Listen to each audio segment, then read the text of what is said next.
beleza? Eu sou o Túlio Schomer do canal Resumo da Ópera e nesse vídeo o Aurélio Schomer, autor de O Evangelho segundo a Filosofia, vai falar para nós sobre o dilema da morte segundo a ótica do Evangelho e da filosofia. Começo o capítulo tratando de opinião de dois filósofos bastante trágicos. Blaise Pascal, que faz a aposta de Pascal na vida eterna, na existência de Deus, e Schopenhauer.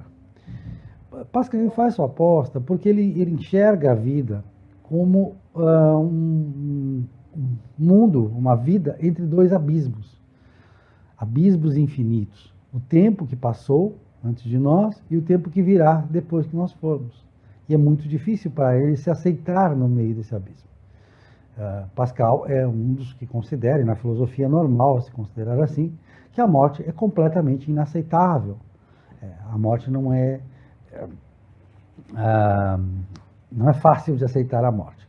Schopenhauer também é trágico em relação à morte. Ele vai ter problemas no final da vida de aceitar a ideia de morte. Ele tenta se consolar, diz que nós nos consolamos da morte com os sofrimentos da vida e nos consolamos dos sofrimentos da morte com a vida, ou seja, a vida compensa a morte compensa a vida, como as duas são trágicas, na verdade.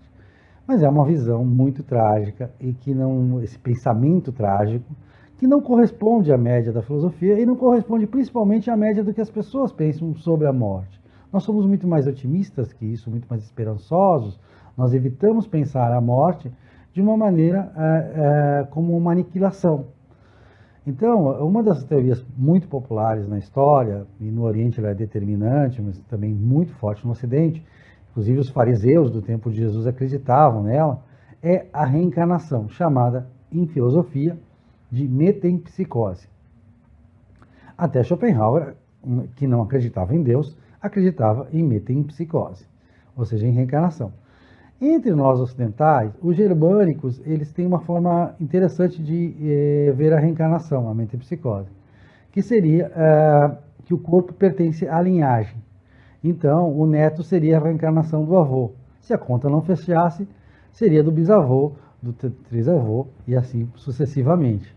Os germânicos tinham essa crença, por quê? Porque a alma pertencia à família, à linhagem, ao clã, à tribo. Claro que com o tempo eles vão mudar e vão aceitar todos a ideia de vida eterna, de salvação. Essa ideia de vida eterna, ela está no Evangelho de forma um pouco explicada, ela vai ser mais explicada também no Novo Testamento, mas de um modo geral, todo o cristianismo vai aceitar a ideia da ressurreição em íntegro após o juízo final, ou seja, nós voltaríamos na forma como nós partimos, no corpo no qual nós partimos, ou seja, sem reencarnação, nega a metempsicose dos fariseus. Os saduceus, na época, acreditavam na aniquilação, acreditavam que não havia nada além da morte.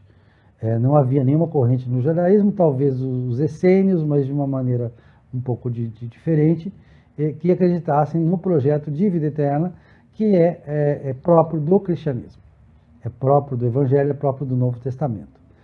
Então, para começar, é isso. Vamos situar como a filosofia encara a morte, geralmente de forma trágica, de forma de não aceitação, e acaba filósofos extremamente céticos, como Schopenhauer, acreditando em metempsicose como uma salvação no fim da vida. Todos nós precisamos de uma redenção.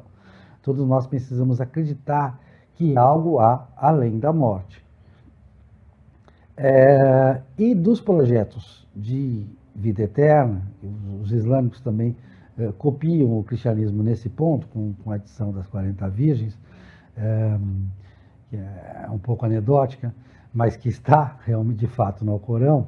Esse projeto parece a todos no Ocidente, pelo menos o mais completo, porque ele nos promete não uma alma por empréstimo, que a reencarnação com a proposta de metempsicose, como não se tem memória da vida anterior, Então é como se você tivesse vivido com uma alma emprestada, aquela alma não é propriamente sua em termos de personalidade, em termos de ego, em termos do que nos faz sentir humanos.